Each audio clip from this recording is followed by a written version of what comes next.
یہ press conference مین اسی بات کے لیے ہم نے کی ہے. ہم چاہتے ہیں کہ جتنے بھی KPK میں سارے پاکستان میں آروز ہیں جن کی ابھی بھی کوئی کانشنس زندہ ہے، جن کی انسانیت ابھی زندہ ہے، جنہوں نے قسمیں کھائی ہیں، جو وعدے کیے ہیں پاکستان کے ساتھ، اگر ان کو تھوڑا سی بھی احساس ہے کہ یہ پاکستان کی عوام سے چوری ہوئی ہے تو وہ خود آگے آئیں اور کمشنر صاحب کی طرح بے شک استعفیٰ نہ دیں. اگر وہ سامنے خود نہیں آ سکتے، ہم ان کے ساتھ بیٹھ کے پٹھانوں کا، ہمارے KP کا ایک طریقہ جرگے کا، پاکستان تحریک انصاف کو ملی ایز انڈیپینڈنس.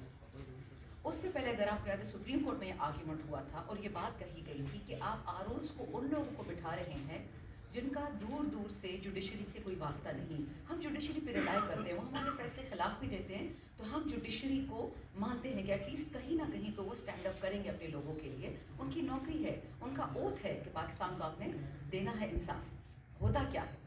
آروز وہی لوگ لگتے ہیں